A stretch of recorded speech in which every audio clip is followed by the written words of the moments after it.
If you've already decided with your significant other, we're going to be together forever, maybe you've recently gotten engaged or you're just in a really long-term commitment, then of course you want to know exactly where each other stands financially. And maybe you never had the money talk up until this stage of your relationship. Jennifer's going to give you some really good things to think about and some discussion points to have in terms of the conversation for your money talk at this stage. So you can see from the slide, Stephanie, there's lots of questions here that you might want to discuss before getting married or before moving in together.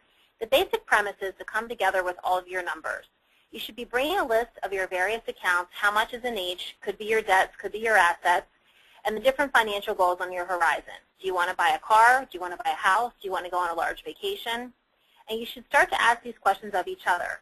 Things like, are you a spender or a saver? Really understanding where each other comes to the relationship from a financial point of view is critical to having that success that Stephanie mentioned. What do you consider a big financial decision? So things like, how much can I spend without having to ask permission, especially if all of your money is in a joint account? And then finally, what is your credit score? Understanding where your credit score stands could affect how you get a loan, how much rate you pay, interest rate you pay, depending on what kind of loan you are going to be seeking out. So as I mentioned, your credit score is really important, especially when you're making big purchases like a home. And if you're planning your future together, it's better to understand where you stand up front rather than right before you're getting ready to put the offer in on a house. As I mentioned, if your credit score is poor, it can affect the interest rate that you pay, and it can affect whether or not you can get a loan. So understand what you're facing and develop a plan in order to fix your credit score if it is in a bad situation. Jennifer, I think you're right on target. A lot of people don't think about their credit scores as being all that important, but in reality, it impacts a lot of different financial decisions. So here's my advice.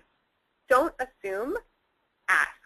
You might naturally make the assumption that, hey, I'm with a significant other who's great with money. They probably have a great credit score. That might not actually be the case. So you definitely want to check, and there's a couple of great free resources out there. You can use creditkarma.com and annualcreditreport.com, both of which give you access for free to your credit score and your credit report. I've had a lot of clients have different types of fraud financially, and your credit report is a good way to highlight if there's been any fraudulent activity or any errors in your credit history. You might also uncover things like late payments. Maybe you've just made the assumption that your partner is really good at getting bills paid on time, and that's not actually the case, which can impact your credit score and impact both of your ability in the long term to get certain types of financial terms like a mortgage. And then, Stephanie, sometimes your partner doesn't have a credit history at all. And if they don't, they really should consider opening up a credit account of any kind. It's a good financial tool, but it's also good to establish and show banks that you can maintain a good credit history and then impact your future requests for credit.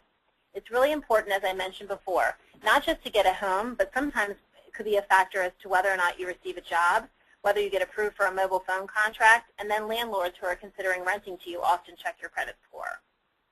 If your partner does have a credit history, you should really have that honest conversation that Stephanie mentioned, and don't just assume, ask.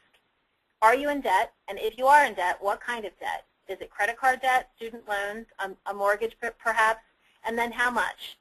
And the basic question that you should really focus on is having a plan for repaying it. I think having a repayment plan is one of the most essential things. The point in talking about your credit and potentially your debt is not that you're going to be judging each other. It's that you want to have a plan of action to get out of debt if that's the case. One of the tools at LearnVest that would be a great fit here is the Get Out of Debt Boot Camp. And depending on which one of you is in debt, maybe it's both of you, and how you're feeling about doing your planning together, you might actually want to take the boot camp together and start working on debt repayment as a team. It sounds like a great program, Stephanie. Chase also offers a program called Blueprint.